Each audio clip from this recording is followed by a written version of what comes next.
High guys welcome back to my another mini vlog. আৰু এয়া মই ৰাতিপুৱা ধুনীয়াকৈ কুম্ভকৰ্ণ বনি শুই আছিলোঁ আৰু মানুহজনে ক'লে 8টা বাজিলে উঠা, আৰু মোক উঠাই এটা ধুনীয়াকৈ শুই গ'ল। আৰু মই পাকঘৰলৈ আহিলোঁ।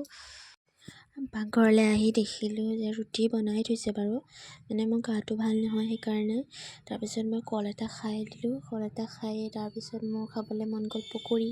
তাৰপিছত মই এয়া বনাবলৈ লৈছোঁ পকৰি বনাবলৈ এয়া মই পিঁয়াজখিনি কাটি ল'লোঁ। তাৰপিছত ইয়াত দিছোঁ জিৰা গুড়ি, তাৰপিছত দিম এতিয়া হালধি, তাৰপিছত দিম এয়া ৰেড চিলি পাউডাৰ, তাৰপিছত এয়া সোৱাদ অনুসৰি নিমখ দি গোটেইখিনি ধুনীয়াকৈ পিঁয়াজখিনি এনেকৈ মছলাখিনিৰ সৈতে সানি পেলাম। সানি পেলাই হোৱাৰ পাছত ইয়াতে এড কৰিম মই বেচনখিনি এড কৰাৰ পাছত এনেকুৱা হ'ব দেখিবলৈ। তাৰপাছত কেৰাহী এখনত তেল দি মই পকৰিখিনি ধুনীয়াকৈ ভাজি ল'ম। আৰু এয়া মই পকৰিখিনি ভাজি হোৱাৰ পাছত পকৰিখিনিৰ লগত খাবলৈ মই লৈছোঁ জলকীয়াৰ চাটনি।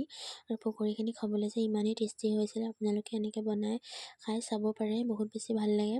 আৰু জ্বৰ হৈ আছে কাৰণে মই ৰাতিপুৱাই এনেকৈ খাই দিলোঁ।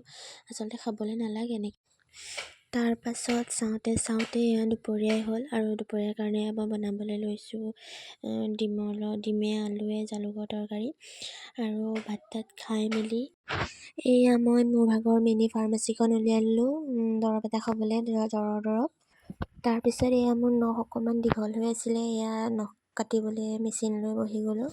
নখ কাটি থাকোঁতে ফোন আহিল, বোলে নখ কাটি থাকোঁতে মোৰ ইয়াত দিল খোজ হৈ গ'ল। পাৰ্চেল এটা আহিলে, পাৰ্চেলটো মই আনবক্সিং কৰিছোঁ।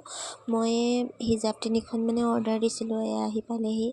এয়া ভালেই আহিছে বাৰু, ৰিটাৰ্ণ কৰিব নালাগে, ধুনীয়া আহিছে। ফেব্ৰিকটো ভাল আৰু ওপৰত ষ্ট'ন ৱৰ্ক কৰা আছে, ধুনীয়াই আছে, ঠিকেই আছে বাৰু। চ' আজিলৈ ভিডিঅ'টো ইমানেই। যদি আপোনালোকে ভিডিঅ'টো চাই ভাল পালে তেতিয়াহ'লে মোৰ পেজটো ফ'ল' কৰি দিব আৰু লাইক কমেণ্ট শ্বেয়াৰ কৰি দিব। চ' বাই।